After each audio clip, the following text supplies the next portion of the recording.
أعوذ بالله من الشيطان الرجيم بسم الله الرحمن الرحيم خيركم من تعلم القرآن وعلمه أو كما قال رسول الله صلى الله عليه وسلم.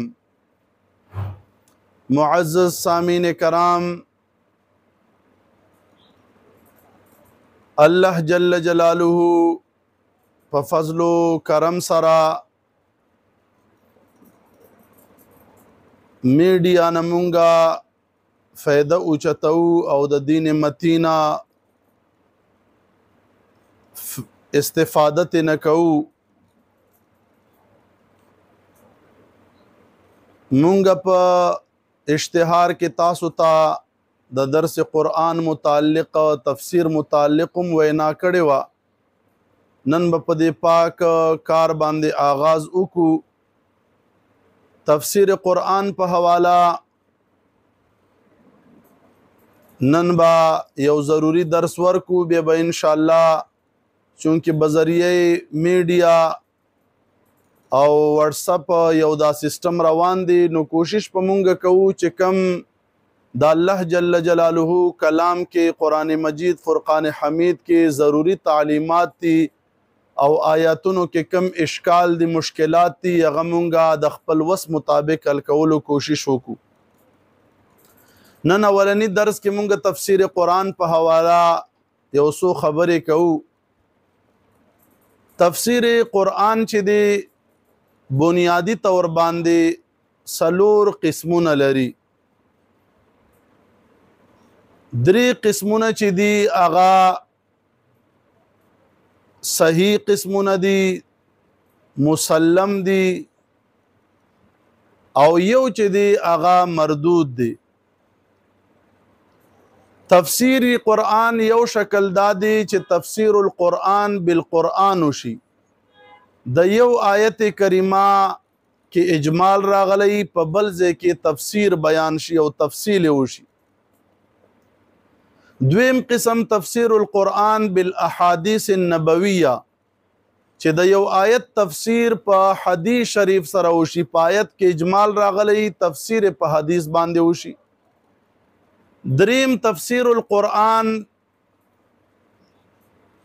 باقوال السلف چې ورته وایي، د صحابه کرامو، د امامانو، د تابعینو په اقوالو سره چې تفسیر وشي، هغې ته تفسیر القرآن باقوال السلف وایي. دا درې واړه ممدوح دي او مقبول دي. او سلورم تفسیر القرآن بالرأی، چې په خپل رائے سوچ فکر باندې تفسیر د قرآن کول، دا مردود دی او دا مقبول نه دی، غیر مقبول دی. اوس په مخ کې انشاءاللہ مثالونه راځي. تفسیر دوران کې با کوشش کوو چې اشاره وکړو د تفاسیرو ته، خو بطور نمونه نن یو مثال زه در کوم چې تاسو پوهه پرې راشي. تفسیر القرآن بالقرآن مثال لکه سورہ فاتحه کې مونږ وایو چې اهدنا الصراط المستقیم صراط الذین انعمت علیہم. مونږ وایو چې رب ذوالجلالہ الله نه دعا کوو مونږ په صراط مستقیم باندې روان کا، مونږ ته په صراط مستقیم استقامت را کا. او صراط مستقیم کوم لار دی؟ صراط الذین انعمت علیہم، دا لار د هغې خلکو دی چې تا په هغو باندې انعام کړی دی، یعنی انعام یافته خلکو لار دی. اوس انعام یافته خلک څوک دي؟ نو مونږ کلا شو سورہ نساء تا، آیت نمبر 69 تاسو په سورہ نساء کې وګورئ. اللہ پاک فرمائی من یطع اللہ والرسول فاولئک مع الذین انعم اللہ علیہم من النبیین والصدیقین والشہداء والصالحین وحسن اولئک رفیقا. اللہ پاک پدی کی اغا انعام یافتہ خلق ذکر کردی دی.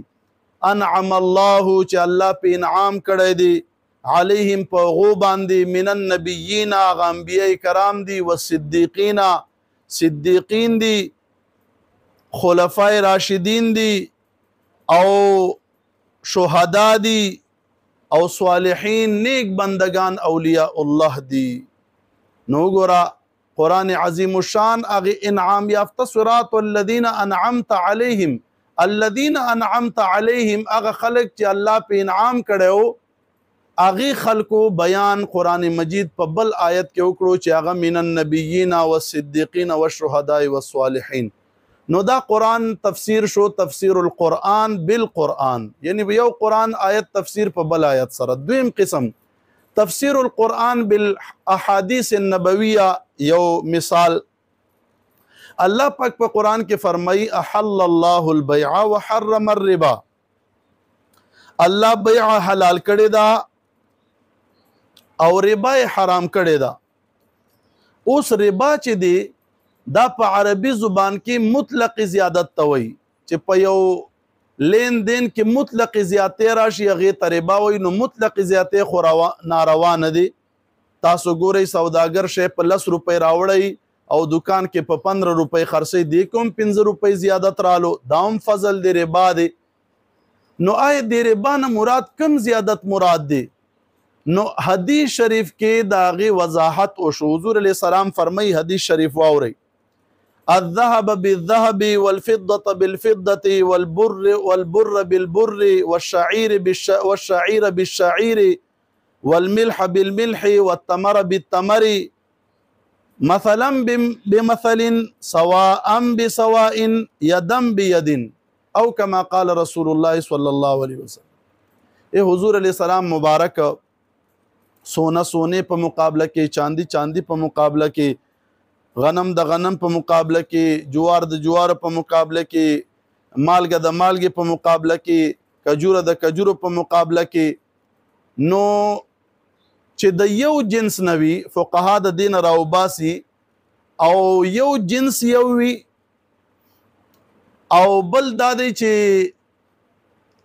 وزنی او کیلی شی وي. یعنی وزنی دا مطلب چې په ویټ خرڅېږي وزن باندې، او کیلی دا مطلب چې په یو پیمانه خرڅېږي. نو دې ته قدر وایي چې جنس او قدر یو وي. لکه اوس کجوره دی، اخوا کجوره دی او دا دواړه وزنی هم دي، په وزن کیلوګانو خرڅېږي، جنس هم یو دی، قدر هم یو شو، هغه وزن او جنس هم یو شو. دې کې زیادت چې دی بیا سود او ربا دی. نو ګوره حدیث شریف وضاحت وکړو چې هغه څیزونه چې جنس یو وي او قدر یو وي او هغې کې زیادت راشي نو هغې ته ربا وایي. نو حرم الربا نه مطلب هم دا دی چې دا څیزونه خرڅول سود او ناروا دي.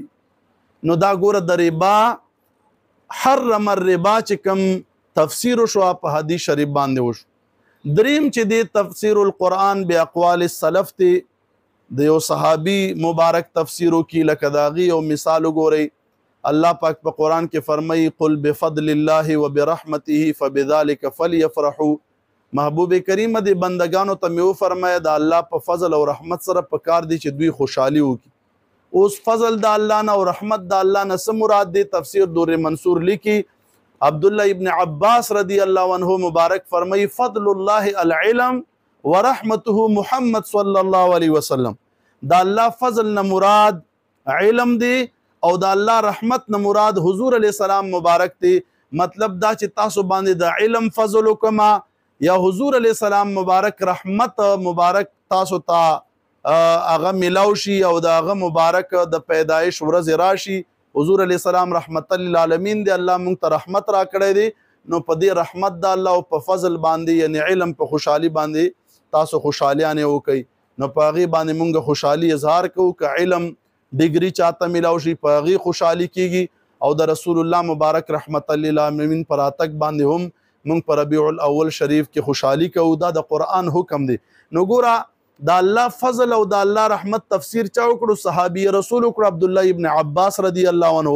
دې ته تفسیر القرآن باقوال السلف وایي، د بزرګانو په قول سره تفسیر کول. دا درې چې دی مقبول دي. او تفسیر القرآن بالرای خپل طرف نه د قرآن تفسیر کول هغه مردود دی. نو دا یو بنیادی درس دی تفسیر القرآن په حواله. دا ځان سره محفوظ کړئ. ان شاء الله بیا به مخکې تفسیر قرآن چالو کوو.